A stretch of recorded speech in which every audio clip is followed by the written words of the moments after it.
World's best law of attraction money and success coach అయిన ప్రముఖ షేక్ అన్వర్ గారిచే మే 18th హైదరాబాద్ లో జరగబోయే one day magic of law of attraction and millionaire mind work shop కి register చేసుకోండి.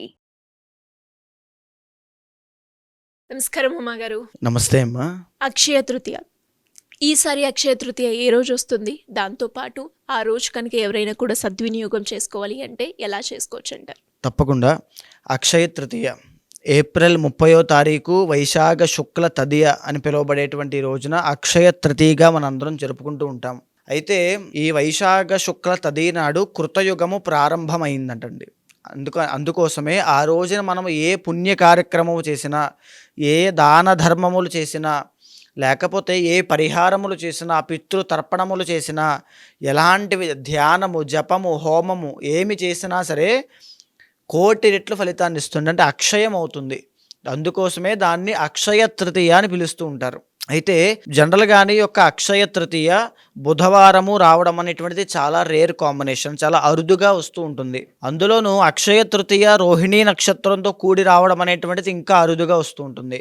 అలాంటి కాంబినేషన్స్తో ఈ యొక్క సంవత్సరం ఏప్రిల్ 30వ తారీఖున అక్షయ తృతీయ వచ్చింది. చాలా మందికి ఉన్నటువంటి అపోహ ఏమిటి అంటే అమ్మ, అక్షయ తృతీయ నాడు బంగారము కొంటే అక్షయం అవుతుంది, చాలా ఎక్కువగా పెరుగుతుంది, మేము ధనవంతులు అవుతాం అనేటువంటి అపోహతో విపరీతంగా బంగారం కొంటూ ఉంటారు. కానీ అది నిజం కాదు.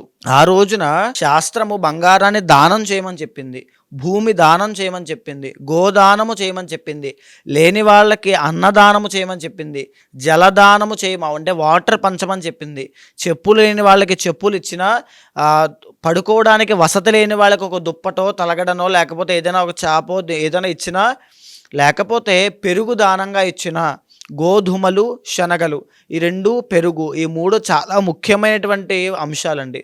గోధుమలు, పెరుగు, శనగలు ఎవరైతే అక్షయ తృతీయ నాడు దానంగా ఇస్తారో వాళ్ళకి శాశ్వతమైనటువంటి శివ సాయుధ్యము అనేటువంటిది లభిస్తూ ఉంటుంది. అయితే ఎవరైతే ఆ రోజున భోజనం పెడతారో, ఎవరైతే గోదానము చేస్తారో, ఎవరైతే భూదానము చేస్తారో, ఎవరైతే బంగారాన్ని దానంగా ఇస్తారో, బట్టలు లేని వాళ్ళకి ఎవరైతే వస్త్రదానము చేస్తారో, ఎండలో ఇబ్బంది పడుతున్న వాళ్ళకి గొడుగు దానంగా ఎవరైతే ఇస్తారో, వీళ్ళందరికీ కూడా వాళ్ళు పడేటువంటి దరిద్రములు, దోషములు, కష్టములు, క్లేశములు అన్నిటి నుంచి బయటికి రావడానికి, ఇమీడియట్ రిజల్ట్స్ రావడానికి అక్షయ తృతీయ నాడు చేసేటువంటి ఈ దాన ధర్మములు పనిచేస్తాయి. అయితే మనం బాగా చూస్తే పితృదోషము అనేటువంటి ఒక దోషం ఉంటుందండి. దానివల్ల వివాహం కాని వాళ్ళు ఉంటారు, దానివల్ల సంతానము కలగనటువంటి వాళ్ళు ఉంటారు, దాని మూలాన సెటిల్మెంట్ లేకుండా ఇబ్బంది పడేవాళ్ళు, యాక్సిడెంట్స్ అయ్యేవాళ్ళు, కోర్టుల్లో కేసులు ఇరుక్కునే వాళ్ళు చాలామంది ఉంటారు. అలాంటి పితృదోషాన్ని తొలగించుకోవడం కోసము అక్షయ తృతీయ రోజున ఎవరైనా సరే పితృతర్పణము చేసినా, లేకపోతే చనిపోయినటువంటి పితృదేవతల పేరు చెప్పి పితృతర్పణములు వదిలినా, వాళ్ళ పేరు చెప్పి భోజనము పెట్టినా, పితృదోష నివారణార్థము ఏవైనా పుణ్య కార్యక్రమాలు, పూజలు, పరిహారములు చేసినా వెంటనే సిద్ధిస్తాయి.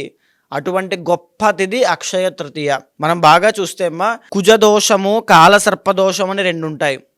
దాని మూలాన వైవాహిక జీవితంలో ఇబ్బంది పడుతున్నటువంటి ఆడవాళ్ళు చాలామంది ఉంటారు.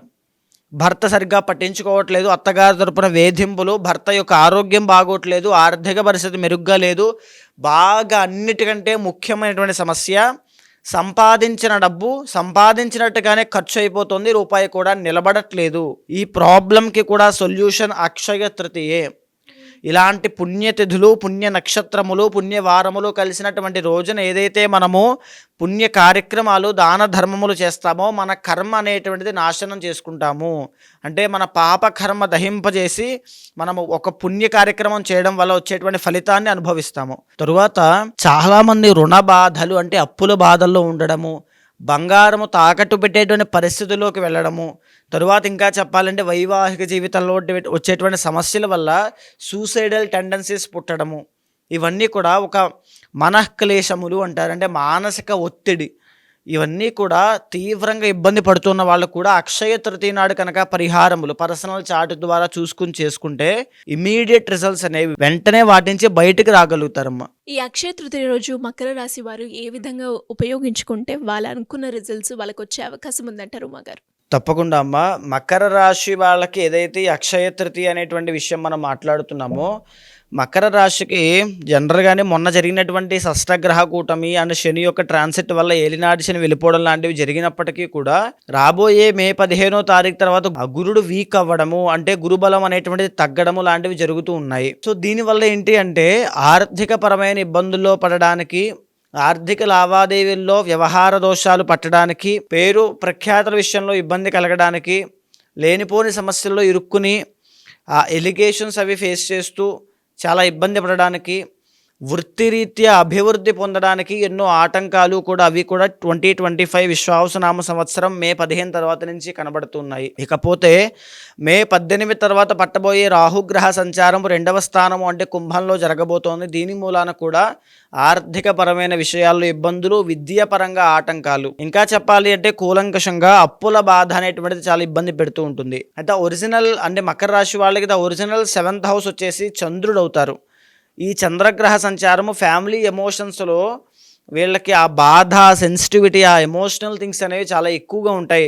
ఈవెన్ వైవాహిక జీవితంలో ఇబ్బంది పడే వాళ్ళకి కూడా. దీంతో పాటుగా న్యూరో ప్రాబ్లమ్స్ కానీ, ఈఎన్టీ ప్రాబ్లమ్స్ కానీ వీళ్ళకి ఎక్కువ శాతం వచ్చే అవకాశాలు, దానివల్ల వచ్చేటువంటి సమస్యలు, బాధ, ఇబ్బంది పెడుతూ ఉంటుంది. ఇకపోతే ద ఒరిజినల్ 12th హౌస్ వచ్చేసి వీళ్ళకి ధనస్సు అవుతుంది. అంటే విపరీతమైన డబ్బులు ఖర్చు అవ్వడము, రూపాయి కూడా నిలబడకపోవడము. మకర రాశి వాళ్ళకి మాకు రూపాయి కూడా నిలబడట్లేదండి, ఎంత సంపాదిస్తున్నానో అంతా వెళ్ళిపోతుంది, ఆ ఈఎంఐ, ఈఎంఐ, ఈ లోను, ఆ లోన్ అంటూ అన్నీ వెళ్ళిపోతున్నాయనే బాధ ఉంటే అక్షయ తృతీయ నాడు తప్పకుండా మహాలక్ష్మీదేవి యొక్క ఆరాధన చేయండి. అక్షయ తృతీయ నాటికి మీ పర్సనల్ చార్ట్ చూసుకున్న తర్వాత అక్కడ ఉన్నటువంటి దోషాలకి ఆధారంగా తగినటువంటి శాంతి పూజలు వెంటనే ఆచరించండి. దాని మూలాన శీఘ్ర ఫలితములు, ఇమీడియట్ రిజల్ట్స్ అనేటువంటివి కనబడతాయి. మీరు మళ్ళా వెనక్కి తిరిగి చూసుకోలేనంతగా శుభ ఫలితాలు అనేటువంటివి అక్షయ తృతీయ నాడు చేయడం మూలన మీకు లభిస్తాయి. తరువాత ఏమిటి అంటే మేజర్గా మకర రాశి వాళ్ళు వైవాహిక జీవితంలో ఎవరైతే ఇబ్బంది పడుతూ ఉన్నారో వాళ్ళైతే అక్షయ తృతీయ నాడు ఒక 5గురికి భోజనము పెట్టండి. ఎవరికైనా పేదవాళ్ళకి ఆ సమస్య నుంచి బయటపడతారు. ఎవరైతే నరదృష్టి ప్రాబ్లంతో ఇబ్బంది పడుతూ ఉన్నారో అక్షయ తృతీయ రోజున శ్రీదేవి ఖడ్గమాల స్తోత్రము అని చెప్పబడేటువంటి స్తోత్రాన్ని తప్పకుండా ఒక 11 సార్లు పారాయణ చేయండి. నరదృష్టి నుంచి బయటకు వస్తారు. ఎలా అండి ఎవరికైనా కూడా అంటే అక్షయ తృతీయ రోజు ఉపయోగించుకొని వాళ్ళు ఏదైతే సమస్యను ఎదుర్కొంటున్నారో దానికి సంబంధించి వారి యొక్క రాశులు అలాగే వారి యొక్క పర్సనల్ చాట్ చూపించుకొని దానికి పరిష్కారం చేసుకోవాలి అంటే ఎలా ఉంటుంది? తప్పకుండా అమ్మ, మనం మాట్లాడుకునేటువంటి అంశం అంతా కూడా గోచారానికి సంబంధించిందండి. అయితే పర్సనల్ చార్ట్ అనేటువంటిది చాలా డిఫరెంట్గా ఉంటుంది.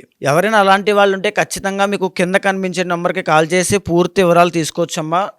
ఎందుకు అని అంటే గోచారము, గ్రహచారం అని రెండు వేరువేరుగా ఉంటాయి. మీ పర్సనల్ చార్ట్లో ఏవైతే దోషాలు ఉంటాయో అవే మిమ్మల్ని కర్మ ద్వారా వచ్చేటువంటి దోషములు పట్టి పీడిస్తూ ఉంటాయి, కష్టాలకి దారితీస్తూ ఉంటాయి.